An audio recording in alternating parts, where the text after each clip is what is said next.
시청자 여러분 안녕하십니까? 2월 27일 화요일 KBC 뉴스와이드 시작합니다. 여야 총선 대진표가 완성돼 가고 있습니다. 하지만 거대 여야 모두 남은 공천 과정에 뇌관들이 남아 있어서 40여일 앞으로 남은 총선 판도가 어떻게 뒤흔들릴지 모르는 상황입니다. 오늘은 김화진 국민의힘 전남 도당위원장과 함께합니다. 위원장님 안녕하십니까? 네, 안녕하십니까? 자, 먼저 국민의힘 같은 경우에는 이번 총선에서 광주와 전남 모든 선거구에 후보자를 내겠다 이런 입장을 밝힌 적이 있는데요. 자, 전남 지역에서는 어느 정도 지금 후보자를 낼 수 있을지 궁금해하시는 분들이 많습니다. 음, 지난 총선에서는 두 명이 출전을 했거든요. 근데 전남은 10개 선거구가 있는데 아직 선거구 획정이 되지 않아서 현재 3명이 확정이 되고 나머지는 29일 날 획정이 되면 아마 4명 정도 추가돼서 최하 7석 많게는 8개 지역에 8명 후보가 이번에는 출전할 예정입니다. 네, 지난 총선에 비해서는 굉장히 많은 음. 국민의힘 후보들을 전남 지역에서 만나보실 수 있을 것 같습니다. 자, 이렇게 후보들이 많이 나서는 만큼 실제로 이제 기대도 좀 높아지고 있는 것 같은데요. 이번 총선에서 광주 전남에서 어느 정도 성과를 기대하고 계신지가 좀 궁금합니다. 지금 호남은 전체적으로 28개 선거구에서 5명 이상을 목표로 하고 있고요. 광주 1명, 전남 2명 이상의 목표, 그리고 비례대표도 또 포함해서 각각 1명 정도 하는데 아마 광주와 전남에서는 1명은 거의 가능성이 있는 것 같고요. 그리고 이제 저희들이 목표로 하는 것은 지역구 확보도 중요하지만 투표율이 높아야 또 앞으로 여당에 또 정부에 입각하는 또 중요한 내용이 있단 말입니다. 그래서 20% 정도는 넘어가야 되지 않겠는가. 그래서 5명 정도의 20% 득표율이면은 호남에서의 아주 거대한 선거 혁명이 왔다라고 저희들이 감히 말할 수 있겠습니다. 자, 5명 정도 당선에 이제 뭐 비례대표 포함해서 5명 정도의 20% 이상의 득표라고 하는 계획을 밝혀주셨습니다. 정말 그렇게 된다라고 하면 지금껏 총선에서 보지 못했던 어떤 여당 보수 정당의 입장에서는 사상 최초의 어떤 성과로 기록이 될 것 같습니다. 국민의힘 같은 경우에는 4년 전에 비례대표 당선권에 호남 지역 인사를 25% 우선 추천하는 내용을 당규에 반영했습니다. 호남 민심을 얻기 위한 정책의 일환이었는데요. 그 당규가 바뀌고 난 이후에 이번이 처음 총선입니다. 그래서 실제로 25%면 당선권의 4분의 1인데 지금 국민의힘이 생각하는 비례 당선 안정권이 있을 것이고 그중에 그렇다면 25%몇 명이나 될지 이것도 좀 궁금한데요. 그 부분에 대해서는 지금 어떻게 당에서 이야기가 오가는지가 궁금합니다. 20번까지를 목표로 하면 아마 호남에서 4명 정도, 광주, 전남, 전북에서 1명 이상씩은 아마 후보를 20번 이내에 배치할 것으로 보고 있고요. 그래서 뭐 당헌에 의존한 당규에 확정이 됐기 때문에 아마 최초로 하는 일이기 때문에 이것은 이번에 분명히 할 것이고, 특히 한동훈 비대위원장님과 정용환 공관위원장이 말씀에 따르면은 과거에는 출신이 호남이었다, 전남이었다 이렇게 했는데 지금은 최근 대선과 지방선거에서 뚜렷한 공이 있고 현지 시도민 주민들과 함께하는 당직자들, 당원들 중심으로 뽑아야 하기 때문에 상당히 예전과는 다를 것이다. 다시 말하면은 공헌도가 시도민들에게 얼마나 있느냐, 여론에 의한 객관적 지지가 높은 사람이 이번에는 입성을 하게 될 거로 저희들은 판단하고 있습니다. 그러니까 뭐 예전처럼 이 사람이 뭐 태어난 곳이 어디냐, 학교를 어디서 다녔느냐 이거를 따져서 호남 출신이다 이렇게 보는 것이 아니고 실제로 국민의당 안에서 국민의힘 음, 당적을 가지고 지역에서 실제로 활동하시는 분들, 그러니까 실질적인 지역의 인사들을 비례대표 당선권에 배치한다라고 하는 원칙 같은 게 정해진 거군요. 그렇습니다. 예. 네. 자, 공천 상황을 좀 살펴보도록 하겠습니다. 여야 모두 70% 정도 공천이 진행된 것으로 지금 분석이 되고 있습니다. 국민의힘, 민주당 각 당 공천 지금 이제 마무리 수순으로 들어가고 있는 상황인데요. 위원장님 보시기에 각 당의 점수를 좀 매겨 주신다면 어떻게 보고 계십니까? 지금 저희들을 평가할 때는 소리 잡음 없는 무은공천이라 해서 감동이 없다라고 또 상대당에서 얘기를 하고 있는데, 저희들은 자평을 하거나 언론의 객관적 상황을 보면 한 80점 정도를 주고 있고요. 근데 민주당 이재명식 지금 공천이 워낙 지금 노이즈가 크단 말입니다. 그래서 그 반대 항거하는 수준이 거의 뭐 엄청난 것 아니겠습니까? 그래서 낙제 점수인데 그 이유는 아마 불공정 경선에 의한 불복종이 아닌가. 우리 국민의힘 같은 경우는 재배치 등등 적재적소의 그 100명의 숫자를 가지고 하다 보니까 현역이 좀 많이 가기는 하지만은 그러나 우려했던 대통령실 행정관이나 비서관, 보좌관 즉 쉽게 말하면은 대통령실 친윤 인사들이 대거 탈락한 것을 보면은 처음 우려했던 것하고는 전혀 다르게 한동훈식 공천이 이루어지고 있어서 좋은 평가가 나오고 있다. 저는 이렇게 보고 있습니다. 네. 자, 민주당은 오늘 임종석 전 대통령 비서실장을 컷오프하면서 공천 갈등이 극에 달하는 모습입니다. 반면에 이런 민주당 상황에 비해서 좀 전에 이제 위원장님 말씀해 주셨지만 국민의힘은 무음 공천, 조용한 공천 이제 이런 표현들이 좀 있거든요. 일각에서는 아까 상대당이라고 표현을 하셨지만 희생이 없고 또 갈등도 없고 감동이나 혁신도 없다 이런 지적이 나오고 있습니다. 현역 의원들이 특히나 좀 많이 있어서 그 뭐 지난 총선 때 봤던 사람들 그대로 또 보는 거 아니냐 이런 우려가 사실 많이 제기되고 있는데요. 이 부분에 대해서는 어떻게 이야기하시겠습니까? 지금 아직 이제 전반전이 끝나고 이제 반환점을 도는 그런 상황이란 말입니다. 영남이 남아 있고 또 강남 등 아주 중요한 곳이 남아 있어서 그렇게 평가하기는 이르고 현재 영남권에서 현역도 많이 커팅이 되겠지만은 우리가 어제까지 7명의 현역 국회의원이 불출마 선언을 했어요. 그런 것만 봐도 잡음을 없애기 위한 어떤 설득이 많이 효과를 보고 있지 않는가. 그리고 모두에 말씀을 했지만은 민주당은 170명의 자원이 있지만은 우리는 100명 정도밖에 없단 말입니다. 그렇기 때문에 그 사람이 그 사람이라고 생각할 수도 있으나 이기는 공천을 하기 위해서는 아무래도 상대 선수들과 견주어서 비교 우위에 있는 경험 있는 사람이 해야 된다는 것 때문에 그러한 재배치도 있는 반면 불출마 사람도 많고 또 다른 비례 정당으로 가기 위해서 지금 생각하는 사람이 있기 때문에 결과적으로 끝나고 나면은 감동도 많이 있는 그런 공천, 공정 경선이 이루어질 것이다 저는 확신하고 있습니다. 위원장님께서도 방금 말씀해 주셨지만 영남 지역에 대한 아직 공천이 남아 있고요. 또 강남 같은 흔히 말하는 그 보수 정당이 유리한 지역구에 대한 공천들이 좀 남아 있어서 자 이제 이 부분이 어떻게 마무리가 정리가 잘 되느냐가 이제 또 국민의힘 입장에서는 관건이 될 수 있는 상황입니다. 자, 보수 당선 가능성이 높은 지역구 공천이 미뤄지는 이유에 대해서도 해석이 여러 가지로 나오겠는데요. 특히 모레 29일입니다. 국회 본회의에서 이른바 쌍특검 재표결 처리를 앞두고 있기 때문에 민심을 이 원내 의원들에 대한 마음을 좀 잡기 위해서 지금 그 부분에 대한 공천을 그 이후로 미루는 거 아니냐 이런 분석도 나오고 있는데요. 이 분위기가 특검 때문에 쌍특검법 재의결 때문에 지금 민감한 지역에 대한 공천을 아직 못하고 있다는 지적에 대해서 어떻게 생각을 하시는지 그렇다면 재의결 이후에는 좀 분위기가 바뀔 수도 있다고 생각하시는지 그 부분에 대한 입장이 궁금합니다. 모든 정당의 전략과 전술이 있겠지만은 그렇게 예측한 것은 조금 잘못된 예측 같고요. 저희들이 원래 병립형으로 다 민주당도 가려고 했다가 준연동형으로 바꿔졌지 않습니까? 거기에 이제 우리가 하기 위해서는 2번, 두 번째 칸을 만들어내기 위해서는 얼마 정도의 현역 국회의원이 이적을 해야 되느냐. 이게 중요한 지금 관건이란 말입니다. 그래서 그 현역 국회의원들 이적을 받아내기 위한 작업이 동시에 진행되고 있어서 늦춰지는 것이지 쌍특검하고는 전혀 관련이 없다. 쌍특검의 문제는 왜 저희들이 걱정을 하지 않느냐 하면은 지금처럼 소란스러운 민주당의 경선 불공정 공천을 보면은 민주당에서 이탈하는 표가 엄청 많을 것이다. 그래서 결국 이 쌍특검은 재의결이 과거처럼 실패한다.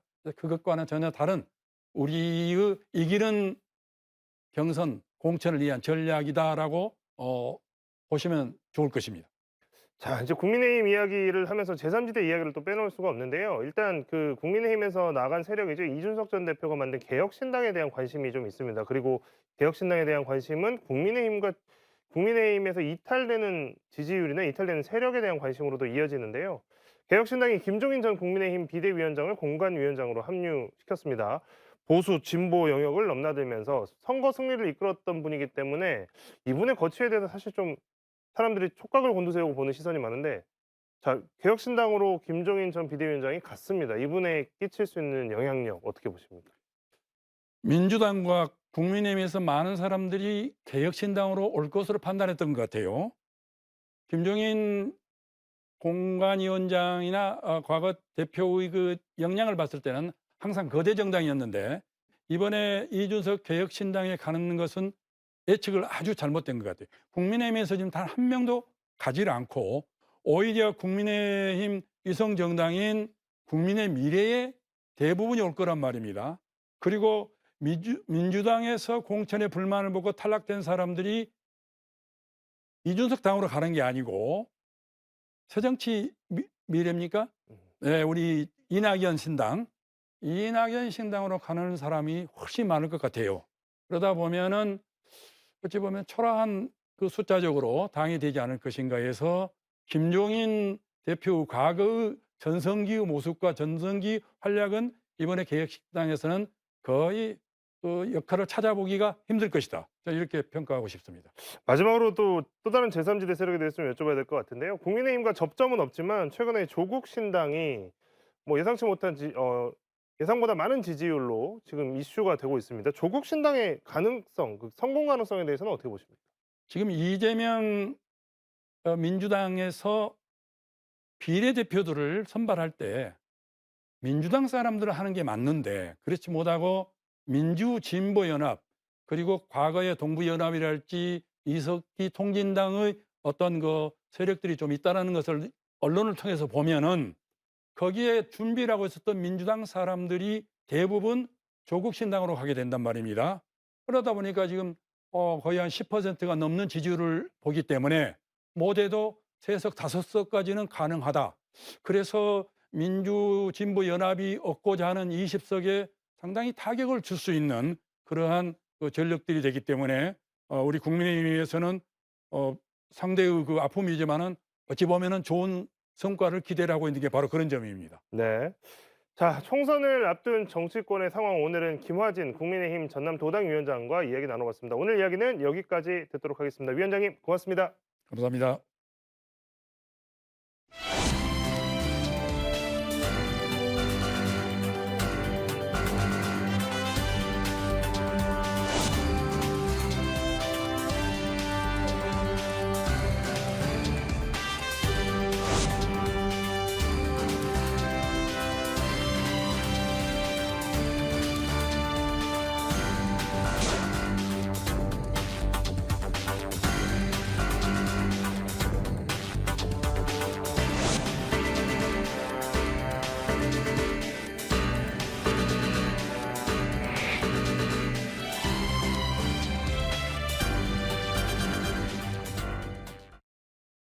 수출 경쟁력으로 선진국 반열에 오른 우리나라에서 수출입 관문인 항만은 국내 산업의 최전선입니다. 부산, 인천과 더불어 우리나라 수출입 관문항으로 지역 경제는 물론 국가 경제 발전의 교두보 역할을 하고 있는 여수광양항만공사의 박성현 사장 오늘 모셨습니다. 사장님 안녕하십니까? 예, 시청자 여러분 반갑습니다. 박성현입니다. 자, 지난 2021년 12월에 취임을 하셨고 이제 3년 네. 차에 접어들었습니다. 예, 올해 시작 어떻게 하고 계십니까? 올해 출발은 기분 좋게 하고 있습니다. 네. 왜냐하면 이제 우리 공사는 공적인 책무가 있지 않습니까? 그래서 국가로부터 부여받은 이제 미션이 있고 그걸 달성하기 위한 비전 그리고 사장으로서 경영 철학이 있는데 4가지 경영 철학을 제가 이제 가지고 한 2년 반 이제 실행을 했는데 이제 서서히 그 효과가 조금씩 나타나고 있습니다. 첫째는 고객 최우선주의, 두 번째는 발로 뛰는 영업, 세 번째는 지역과 상생 발전, 네 번째는 선박이 찾아오는 안전한 항만. 이 4가지를 경영 방침으로 가지고 지금 2년 넘게 했는데 이제 서서히 그 효과가 조금씩 나타나고 있어서 기분 좋게 출발했습니다. 네. 자, 지난 2021년 여수광양항만공사는 부산항, 또 인천항, 울산항에 이어서 네 번째로 설립된 항만공사입니다. 설립된 지가 이제 14년째라고 하는데요. 자, 광양항이 이제 얼마나 많은 변화가 있었고 또 어떤 성과들을 이루고 있는지 시청자분들 많이 궁금하실 것 같습니다. 우리나라에는 사회자님께서 말씀하신 대로 4개 항만공사가 있습니다. 부산, 울산, 인천 저희들인데 항만공사 중에 많은 부채를 안고 출발한 항만공사는 저희들이 유일합니다. 약 1조 800억 원 정도의 부채를 안고 출발했죠. 근데 지금 한 13년이 지난 지금 저희들이 재무 건전성이 가장 좋습니다. 부채 비율이 약 24% 정도, 그 정도로 경제적인, 재무적인 성과를 많이 이뤘고, 대신 이제 재생산성을 향상시키기 위한 투자는 조금 부족했죠. 근데 지금 이제 서서히 그런 쪽에 투자를 하고 있고, 대표적인 게 우리나라 최초로 스마트 자동 항만을 가고 있고, 그다음에 율촌에 대단지 융복합 단지를 개발하고 있고, 또 새롭게 여수 엑스포를 저희 공사에서 인수를 작년에 했습니다. 그래서 새로운 사업을 시작하고 있고, 그래서 여타 다른 항만과 비교해도 이제 경쟁력에서 뒤지지 않는 밑바닥을 갖췄다고 생각하고 있습니다. 여수 엑스포에 대한 인수 내용은 잘 모르셨던 분도 많으실 것 같은데 그만큼 이제 항만에서 사업을 다각화하는 과정에서 이렇게 새로운 재무 건전성의 한 축이 될 수 있을 것으로 좀 기대를 받고 있습니다. 예. 자, 우리나라 주요 항만이 여수, 광양 말고도 여러 곳이 있습니다. 과거 정부에서는 부산과 광양 이 투포트 정책이라고 해서 이제 뭐 이런 정책을 펴기도 했는데 사실상 이제 유명무실해지면서 광양항이 위기가 오는 거 아니냐 이제 이런 이야기도 좀 나왔었거든요. 실제로 위기라고 느껴지는 상황인지 이 부분도 많이 궁금하실 것 같습니다. 우리 대부분의 시청자분들이 알고 있는 위기는 컨테이너 부두 이야기입니다. 항만에는 컨테이너, 뭐 자동차, 원유, 석유화학 여러 물동량을 저희들이 수송하고 있습니다. 근데 지금 말씀하신 부분은 투포트는 컨테이너 화물 이야기예요. 그래서 부산과 우리 광양이 투포트로 출발했습니다마는 지금 컨테이너 화물은 우리 광양항이 어렵습니다. 첫째는 세계 경제 침체가 첫 번째고, 두 번째는 러시아 전쟁, 그다음에 네 번째는 중국과의 관계, 그다음에는 지금 각 세계 글로벌 선사들은 얼라이언스 해운 동맹을 맺어서 운항을 하고 있어요. 그래서 선박이 대형화되니까 한 선사에서 그 대형화된 선박 화물을 다 못 채우잖아요. 그러니까 선대와 항로를 공동으로 활용하는 거예요. 이제 그러다 보니까 각 나라의 모든 항을 들리지 않고 허브항에 들어갑니다. 근데 우리나라는 결국 부산항이 허브항이 돼서 우리 광양항은 스킵을 당하는 거죠. 그래도 인천은 중국과의 교류 물량이 꾸준히 있기 때문에 큰 영향은 없습니다만은 그런 해운 동맹 관계에서 대형화되면서 가장 피해를 많이 입고 있는 항이 우리 광양항이 되겠습니다. 그러나 이거는 이제 컨테이너 화물 이야기고, 총 물동량으로 보면 우리 여수 광양항은 아직도 수출입 물동량 1위 항만을 계속 유지하고 있죠. 네. 예. 자, 항만 서비스 시장도 경쟁이 굉장히 치열하다고 합니다. 이런 가운데 국제 항만협회 대상 2개 부문을 또 수상했다고 하는데요. 이것도 굉장히 의미가 있는 수상이라고 하죠. 어떤 경쟁력이 인정을 받았기 때문에 또 이런 좋은 평가가 나왔을까요? 세계 항만에서 가장 권위 있는 협회가 IAPH입니다. 국제 항만협회. 세계 약 85개국 또 180여 개 항만이 가입돼 있습니다. 그중에 세계 각국의 항만을 평가해서 6개 금메달을 줍니다. 분야별로 안전 분야, 환경 분야, 디지털 분야 뭐 해서 6개를 주는데 싱가포르, 로테르담, 롱비치, 상해 이렇게 유수한 항만들과 경쟁을 해서 저희들이 6개 금메달 중에 무려 2개를 우리 대한민국 최초이고 우리 공사 창사 이래 최초로 2개 금메달을 저희들이 땄어요. 이거는 우리 대한민국 전체로 봐서도 큰 실적이고 경사입니다. 그만큼 우리 여수광양항의 이상을 세계적으로 떨쳤던 작년 한 해가 되었습니다. 자, 뭐 수상 실적, 뭐 세계의 유수의 항만들과의 경쟁에서 이제 얻은 또 이런 권위들 굉장히 또 좋은 소식입니다만, 그래서 앞으로 여수광양항은 이제 앞으로 차별화 또 경쟁력 어떻게 그려갈지에 대한 궁금증이 뒤따를 수밖에 없을 것 같습니다. 앞으로의 여수광양항만 어떻게 발전됩니까? 우리 여수광양항이 가진 특성, 그다음에 차별화, 특성화는 첫째는 융복합입니다. 지금 부산항은 컨테이너가 거의 80-90%, 울산은 석유화학이 80-90%예요. 우리 여수광양항은 다양한 화물, 예를 들어 산업의 쌀이 제철입니다. 철, 일이죠. 그다음에 석유화학의 쌀이 원유 나프타예요. 또 그 저희들이 일입니다. 그다음에 자동차, 저희들이 작년에 110만 대를 했어요.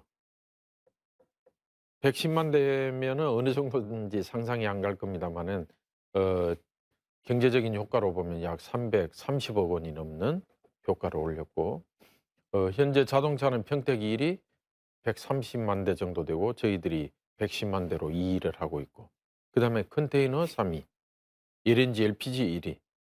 이렇게 아주 국가 산업적인 측면에서는 매우 중요한 항만이 우리 여수광양항이 되겠고, 그래서 저희들이 가진 정체성과 차별화는 융복합, 국가에서 필요한 산업에 필요한 화물을 수출하고 수입하는, 그렇게 해서 우리나라 수출입 물동량 1위 항만이 바로 우리 여수광양항입니다. 그래서 우리가 나아갈 길은 우리나라 수출과 수입을 담당하는 관문 1위 항만, 이 방향으로 계속 가야 되고, 그래서 화물을 창출하기 위한 배후 부지를 앞으로 2040년까지 약 1973만 평방미터의 배후 부지를 만들 거고, 거기에 100개 이상의 기업을 유치할 겁니다.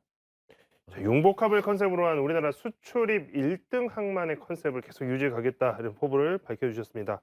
자, 여수광양항만공사의 주요 사업 가운데 특이한 것이 아까도 잠깐 말씀드렸습니다만 여수 세계 박람회장 관련 사업들입니다. 2012년도 여수 세계 박람회 이후에 10년 넘게 답보 상태였던 박람회장에 대해서 이 사후 활용 사업을 여수광양항만공사가 맡고 있습니다. 아까도 말씀드렸지만 이제 이분 모르시는 분들도 많을 텐데, 자, 어떻게 해서 인수를 하셨게 됐고 어떤 비전과 계획을 가지고 어떤 사업을 펼쳐 나가실 건지가 좀 궁금합니다. 예. 잘 알고 있다시피 2012년에 세계 예수 박람회를 성공리에 개최를 했고, 그래서 10년 동안 재단을 만들어서 사후 활용을 계속 해왔는데 계속 적자였습니다.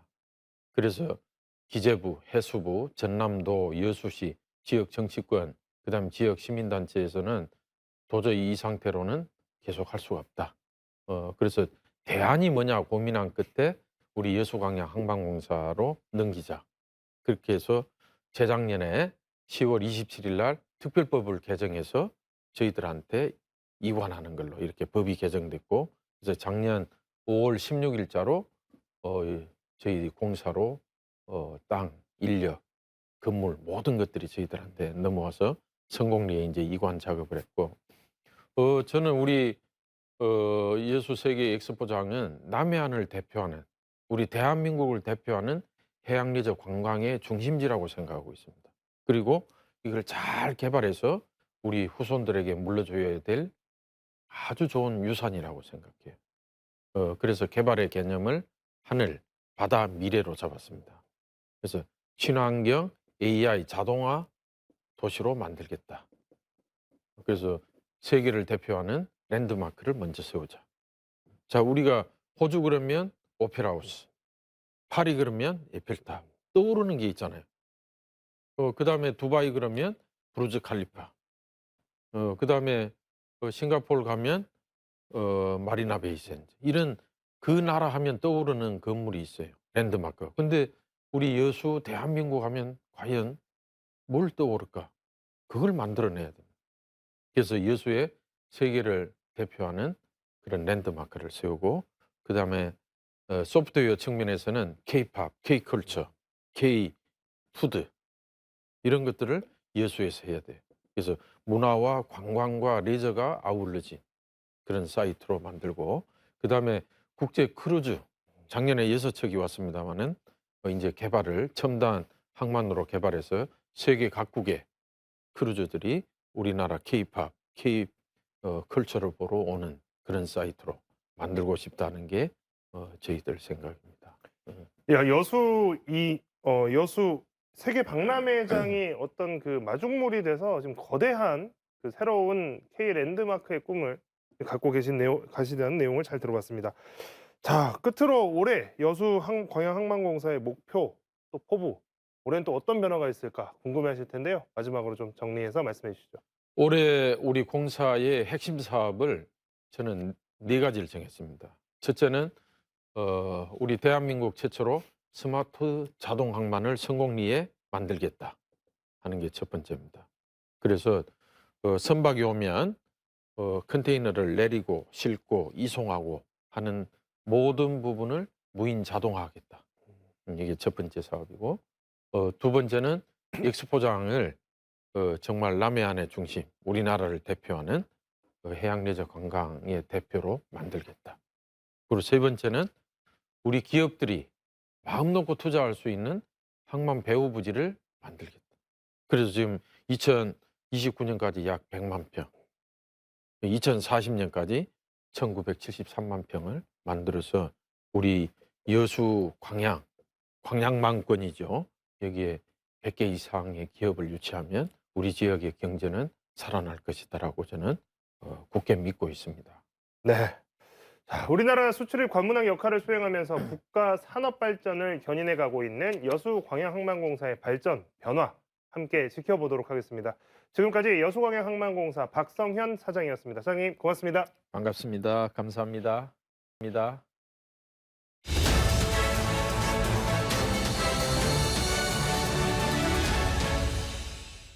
서울광역방송센터입니다. 총선 공천을 둘러싼 더불어민주당 내 갈등과 잡음이 점입가경입니다. 급기야 친문 고민정 최고위원이 지도부 회의에 참석하는 것이 무의미하다며 최고위원 회의 불참, 보이콧을 선언하는 일까지 벌어지고 있습니다. 반면 국민의힘은 상대적으로 조용한 공천이 진행 중인데, 여의도 초대석 김병민 전 국민의힘 최고위원과 함께 정치권 안팎 이슈 들여다보겠습니다. 최고위원님 어서 오십시오. 예, 안녕하세요. 반갑습니다. 민주당 요즘 공천 문제로 시끌시끌한데 이게 뭐 장기 바둑 두는 당사자들은 잘 안 보여도 옆에서 훈수 두는 사람은 잘 보인다고, 그 민주당 바깥에서 상대 당에서 보기에 뭐가 제일 문제라고 보시나요? 뭐 근본 이유랄까? 그런 게 뭘까요? 이런 국민들이 보시기에는 네. 사심 공천한다. 내 측근을 챙기고 그리고 나와 정치적인 결이 다른 사람을 쳐내는 공천을 막장 공천 학살이라는 표현을 쓰죠. 생각해보면 우리가 2016년도 공천 때 막장 공천의 얘기를 들었던 적이 있는데요. 초창기 때 180석 운운하다가 나중에는 민주당에게 일당의 자리를 빼앗기게 됩니다.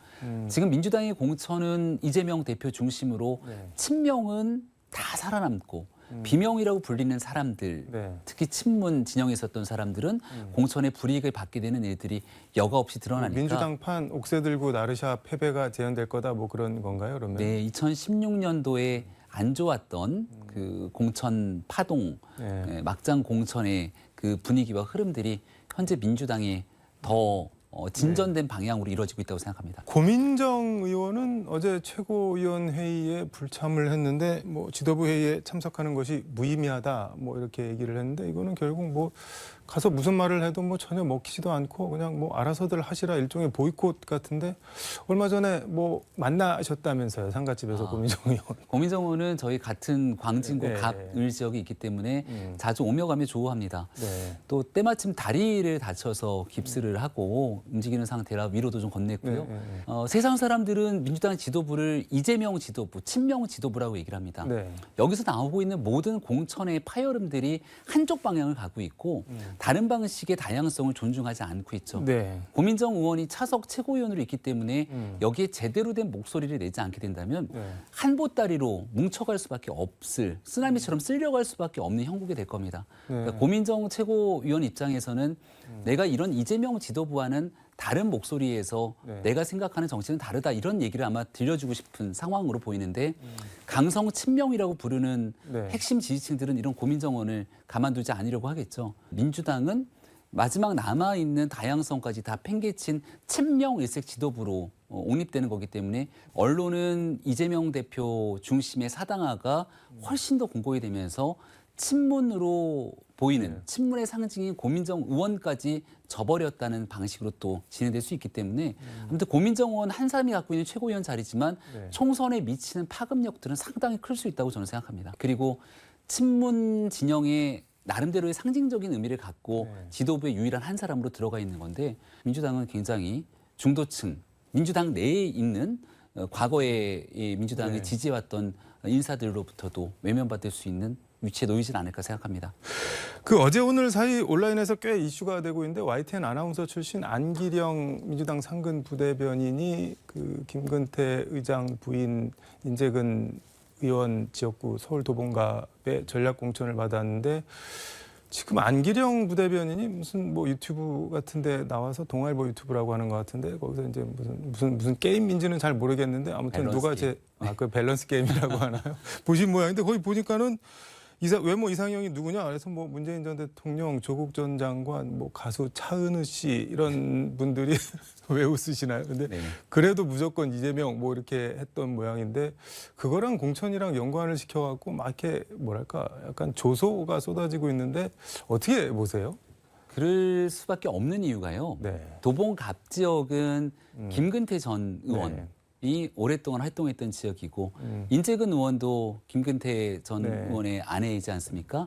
이른바 민평령계라고 하는 인사들이 모여서 네. 이 민주화의 나름대로의 상징적인 정치를 해오던 곳입니다. 네. 그럼 거기에서 열심히 활동했던 수많은 사람들이 있을 텐데 그 모든 사람들을 차치하고 도봉갑에 아무런 연고와 인연이 없다라고 알려져 있는 네. 안기령 씨를 전략 공천을 한 거죠. 근데 안기령 씨는 이재명 대표 대통령 선거 때 영입이 돼서 네. 강성 유튜브 등의 활동을 한 것으로 보입니다만은 이런 인사가 느닷없이 전략 공천 받게 된 배경은 딱 한 가지. 이재명 대표를 제외하고는 설명이 안 되는 거거든요. 지역 내에서도 상당한 반발이 있다고 알려져 있고 근데 여기에 이런 안기령 씨 같은 인사가 전략 공천으로 선거를 불과 50여일도 남지 않고 지역 연구 없이 오게 된다면 이거 도대체 어떻게 설명해야 되냐라고 하니까 과거에 있었던 발언들까지 조명이 되는 거죠. 그러니 이재명 대표에게 이런 정도까지 네. 얘기를 해줘야만 공천을 받는 것 아니냐라고 하는 비판의 목소리가 실리게 되는 건 어찌 보면 상식적으로 납득하기 어려운 공천 과정에 따른 후과다라고 생각합니다. 설명이 안 되다 보니까는 뭐 이유를 찾다 보니까 예전에 뭐 이런 이런 것도 것도 있네. 했었네 뭐 이렇게 됐다는 말씀인 건가요? 네, 그런 게 자연스럽게 더 화제가 될 수밖에 없겠죠. 아마 정말 예. 경쟁력이 있는 인물이었다면 이런 과거의 발언 가지고 안기령 씨는 예능을 다큐를 받는다 이렇게 얘기를 했는데 네. 현재 민주당이 진행되고 있는 공천 과정들은 다큐가 아니라 막장 드라마거든요. 그 한동훈 위원장도 뭐 한마디 얹었는데 어제 기자들과 만난 자리에서 뭐 관련 얘기가 나왔던 모양인데 만약 국민의 후보 중 제가 차은우보다 뭐 잘생겼다고 하는 분이 있으면은 절대 공천받지 못할 것이다. 뭐 거짓말장이거나 아청꾼이다. 뭐 이렇게 얘기를 했는데 네. 이건 진짜 한동훈 위원장이 그렇게 얘기할 법합니다. 왜냐하면 네. 도봉갑이라는 지역이잖아요. 예. 이거 설명하면서 그 기자들과의 백브리핑 과정들을 저도 쭉 네. 봤는데요. 보다가 빵 터졌습니다. 왜냐하면 우리의 첫 번째 1호 공천이 누군지 압니까? 라고 기자들에게 반문하더라고요. 그 김재섭입니다라는 얘기를 해요. 네. 이 김재섭 비대위원이 저랑 같이 비상대책위원회에서 저랑 굉장히 가깝습니다. 네. 그런데 한동훈 위원장을 우리 당이 와야 되냐, 비상대책위원장으로 모셔와야 되냐, 말아야 되느냐를 두고 경론이 벌어졌던 적이 있습니다. 의원들과 원외위원장이 다 모여서 총회를 한 적도 있고요. 원래 반대를 했었던. 난 아니라고 생각한다고. 그래서 열심히 이야기를 했음에도 불구하고 나가서 공개적으로 방송에서 한동훈 위원장에 대해서 비판적인 발언들을 계속 쏟아냈던 인사입니다.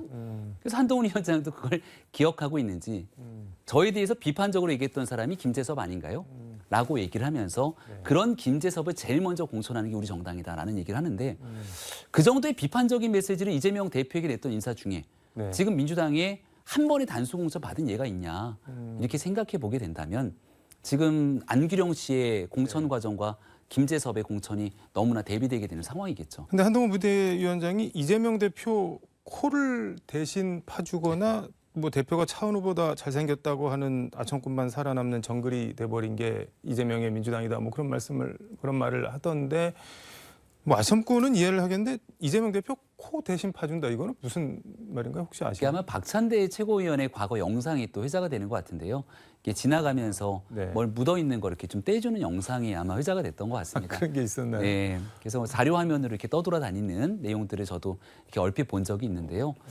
이재명 대표와 가깝다고 알려져 있는 박찬대 최고위원, 정청래 최고위원, 장경태 최고위원, 그리고 지금 지도부에서 강성으로 활동하고 있는 서영교 최고위원 등 그냥 누구든지 간에 다 이재명 대표와 가까운 사람들은 단수 공천을 받는 거죠. 반면 이재명 대표와 대척점에 서 있었던 박용진 의원 같은 경우는 우리 보수 진영뿐 아니라 중도층들이 보기에도 합리적인 인사다. 그 민주당이 전당대회에 나와서 높은 득표까지 했던 인사고 민주당의 대선 주자 아니었습니까? 여러 수상 실정까지 있는 박용진 의원을 하위 평가에 집어넣고 거기에 경선을 붙여버리게 되는 모습을 보이니까 이런 일들이 과연 객관적이고 투명하게 가는 거냐? 그래서 한동훈 위원장이 했던 얘기 중에 보면서 그 굉장히 참 이 민주당의 상황을 적나라하게 표현했다 싶은 게 전 세계에서 가장 투명한 공천을 하고 있다 민주당이. 그게 무슨 말인가요? 이재명 대표와 가까운 친명이면 다 단수 공천. 이재명 대표와 반대 대척점에 있는 사람이면은 경선 혹은 사지로 내모는 일들. 너무나 투명한 공천을 하고 있는 것 아니냐. 이런 얘기를 본 적이 있는데 너무 빤히 보인다. 뭐 그런 말씀인 거네요. 그러니까 민주당 내에서부터 엄청난 반발들이 쏟아져 나오고 있는 거겠죠.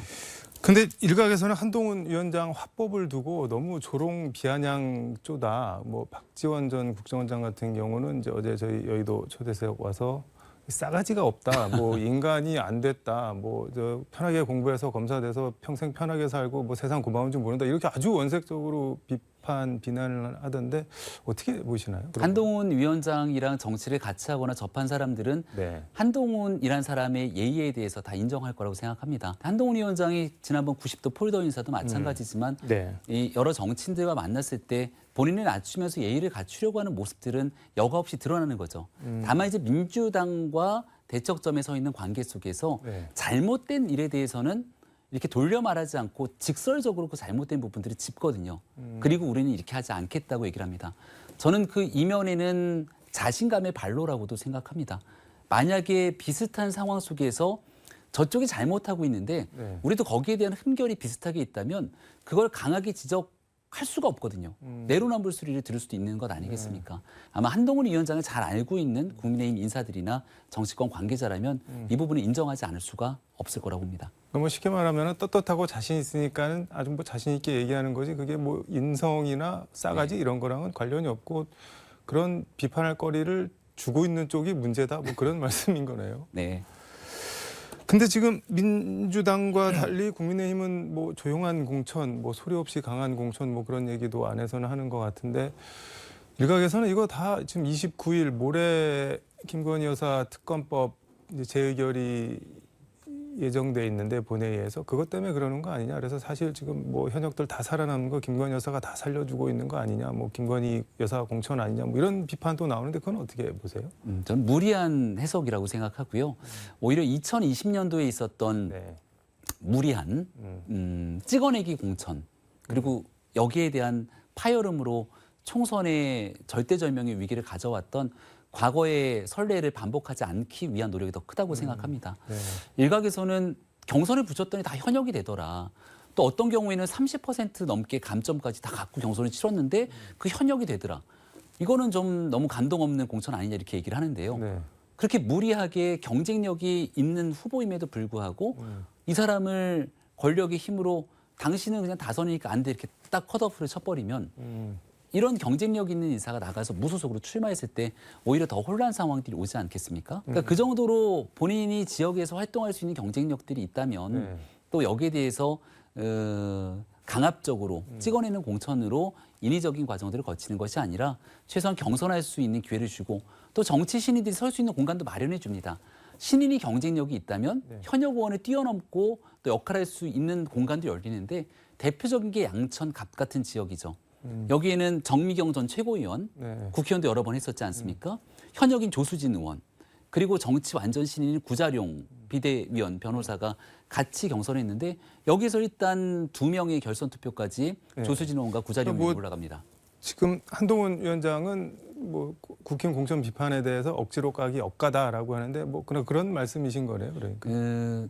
100% 모든 사람들을 만족시키는 공천은 없겠죠. 하지만 과거에 있었던 2008년도에 네. 친박 학살 공천, 2012년도에 있었던 친이 학살 공천, 2016년도에 있었던 옥새 들고 나르샤 공천, 2020년도에 있었던 황교안 미래통합당 대표의 막장 공천. 우리가 기억하고 있는 보수당의 역대 10수년의 공천은 다 이런 식이었습니다. 근데 지금 있게 되는 국민의힘의 공천 과정을 두고 네. 나중에 역사가 평가하겠습니다마는 권력의 힘으로 누군가를 끌어내고 밀어내고 자기 사람을 심기 위한 공천이었냐? 저는 결코 동의하지 않을 거라 보고 역대로 안정적이면서 시스템에 중시한 공천이었다는 평가를 받을 거라 봅니다. 한국 정치사의 보수 정치사의 새 장을 연 역사적 공천 정도로까지 보시는 건가요? 그러면 또 이거 너무 아부성성인 발언이라고 네. 태클이 들어올 것 같은데요. 아무튼 지난날의 과정과 비추어 봤을 때는 네, 아주 의미 있는 그리고 나중에 훗날 기록에 남을 수 있는 공천일 거라 생각합니다. 김건희 여사 뭐 디올백 건넸다는 그 목사가 또 저 서울의 소리 유튜브에 나와서 그 전에도 사실 뭐 양주도 주고 이것저것 많이 줬다 뭐 그렇게 또 얘기를 하던데 그래서 뭐 디올백 이게 어느 날 갑자기 툭 준 게 아니라 그 전에 스토리가 있는 거다 뭐 이런 취지로 얘기를 하던데 그 혹시 보셨나요? 어떻게 생각하세요? 내용은 제가 잘 못 봤습니다만은 네. 총선이 한 40여일 정도 남았습니다. 지난번에 있었던 몰래카메라 내용들도 있는 사실을 그대로 얘기한 것이 아니라 시간을 좀 묵혀두고 네. 또 폭로한 것 아니겠습니까? 선거 때가 되면 늘 찾아오게 되는 이런 음모론 혹은 선거 때 한 방을 노리게 되는 네거티브 전들에 대한 유혹들이 있을 수 있을 거라 봅니다. 근데 많은 국민들께서 이제 그런 방식의 이 한방 뭔가에 대한 네거티브성 네. 성격으로 끌어내서 선거에 영향을 미치려고 하는 부분들에 대해서 쉽게 동의하지는 않을 거고요. 이런 네거티브 요소들이 끼어들 틈은 없다고 생각합니다. 그러니까 2022년도에 있었던 일을 총선 뭐 40일 앞두고 꺼내는 것 자체가 뭔가 의도가 있다 이렇게 보시는 거네요, 한마디로. 네. 대통령 선거 때도 마찬가지로 2021년 9월 달인가요? 그때 녹취했던 신앙림 김만배 씨의 녹취록이 대통령 선거를 불과 5일 앞두고 다시 한번 그 녹취록이 나오지 않습니까? 나중에 시간이 지나고 나서 보니까 그 녹취록이 짜집기 된 내용이라는 점들까지 밝혀지면서 선거에 악의적인 영향을 미치려고 했던 비판들이 쏟아졌죠. 두 번 다시 대한민국 유권자들의 이 선택권, 투표권들을 침해하는 그런 행동들은 안 된다고 생각합니다. 근데 그 SBS가에 대해서 선거방송심의위원회에서 행정지도를 했는데 김건희 여사의 뭐 김건희 여사 특검 여기에 뭐 여사를 뺐다, 뭐 여사를 붙이는 게 좋지만 뭐 김건희 특검 이런 거 어떻게 보면 좀 고유명사 비슷하게 쓰기도 하고 뭐 진행을 하다 보면 이렇게 뭐 툭툭 나오는 경우도 왕왕 있고 그런데. 그거를 여사를 붙이는 거는 별건으로 하고 그렇다고 하더라도 그거를 그렇게 선거방송심의위원회라는 공적 조직에서 그걸 안건으로 해서 심의를 해서 행정지도를 하는 게 이게 과연 맞냐? 뭐 너무 과도한 뭐 일종의 신기경우 아니냐? 뭐 그런 비판도 있는 것 같은데 그건 어떻게 보세요? 여러 평가가 있겠습니다만은 특검을 진행하더라도 대통령 배우자에 대한 특검보다는 오히려 도이치 모터스에 관한 특검이기 때문에 애당초 명칭이 좀 그렇게 가는 게 온당치 않았는가 이런 주장들이 펼치는 부분들도 있고요. 네. 저는 지난 문재인 정부를 생각해 보게 되면 저도 방송을 참 오랫동안 해왔는데 네. 김정은 위원장의 위원장 호칭 꼭 붙여야 된다고 신신당부했던 기억들이 생생합니다. 그 꼭 붙여야 됩니까? 네. 그 이런 일들이 과거에 있어왔던 일들을 쏙 빼먹고 지금 있는 뭔가의 하나의 문제를 삼고 있는 경우들도 있는데 좀 보편적이고 객관적인 기준에서 복합적인 논의를 좀 새로 제로 베이스에서 시작했으면 좋겠습니다. 확실히 네이밍이 참 중요한 것 같네요. 도이치모터스 특검 그러니까는 왠지 또 조금 결이 달라 보이기도 하고 그런 느낌이 드네요. 지금 이재명 대표 부인 김혜경 씨 어제 공직선거법 위반 혐의 첫 재판이 열렸는데 뭐 혐의가 2021년 8월 국회의원 배우자 등 총 6명에게 10만 4천 원 밥값 뭐 민주당 대선 후보 경선 진행 중에 그래서 뭐 불법 기부 혐의인데 이제 김 씨 측 변호인은 다 떠나서 이게 2년 동안이나 이렇게 탈탈 떨어서 10만 4천 원 이거 갖고 이게 지금 제1야당 대표 부인을 기소할 거리냐, 뭐 황당하다, 망신주기 아니냐 이렇게 반발을 하던데 어떻게 보시나요? 공직선거법에 관한 기소고요. 네. 사실 핵심은 법인카드를 유용한 내용들이 핵심입니다. 여사는 그러니까 김혜경 씨는 네. 이 경기도의 법인카드를 쓸 자격과 권한이 없는 사람이죠.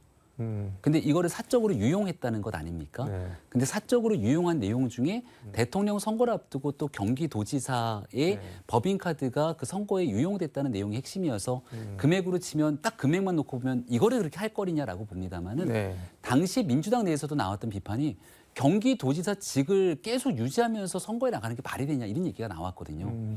경선을 계속 치릅니다. 네. 근데 도지사 직무를 수행해야 되는데 도지사 직무를 수행하는 과정에 이 대통령 경선을 치르고 있었고 여기 법인카드가 그 선거의 비용으로 쓰였다면 이재명 지사에 대한 선거 비용도 아닌 그것도 말이 안 되는 건데요. 네. 그 배우자가 배우자의 선거운동 비슷하게 해갖고선 쓰였다는 거기에 대한 문제가 핵심 포인트라고 봅니다. 이제 금액보다는 지금 이게 단순히 10만 원권에 이 천착할 문제인 것인지 아니면 국민이 위임한 권력을 갖고 있어서 경기도에서 이렇게 국민들의 혈세를 완전히 낭비하는 과정으로 특정 공무원들의 인권까지 침해하면서 진행됐던 건들인지 순차적으로 국민들께 밝혀질 거라고 봅니다. 이게 뭐 액수를 볼 게 아니라 그 양태 같은 거를 봐야 된다는 말씀인 거네요. 네. 근데 지금 변호인은 김혜경 씨는 식사할 때 대접하지도 받지도 않는다는 원칙을 확고하게 지켰다. 그리고 당연히 뭐 각자 계산할 걸로 알았고 자기가 그 배모 씨 수행비서가 그 경기도 법인카드로 대신 계산할 거라고는 뭐 생각도 안 했다. 그리고 대선 와중인데 뭐하러 그런 위험 부담을 무릅쓰고 그거 얼마 한다고 그거 저 법인카드로 내라고 했겠냐. 뭐 이렇게 얘기를 하던데 그럼 어떻게 봐야 될까요, 그러면은? 뭐 여지까지 해봤던 애들이 그런 경우들이 이 이재명 대표를 비롯해서 김혜경 씨 제기되는 여러 의혹들에 대해서 늘 부인해 오지 않습니까? 그래서 여기에 대해서는 나중에 사법적인 판단과 절차에 따라서 네. 지금 하고 있는 이야기들이 실질적으로 억울함의 표현인 것인지 아니면 기존에 있었던 진실에도 불구하고 끝끝내 거짓으로 외면하는 건지는 결국 법정에서 판가름이 나겠죠. 알겠습니다. 이거는 뭐 재판 결과를 지켜봐야겠네요. 말씀하신 대로. 오늘 말씀 여기까지 듣도록 하겠습니다. 고맙습니다. 네, 고맙습니다. 지금까지 서울광역방송센터에서 김병민 전 국민의힘 최고위원과 함께 전해드렸습니다.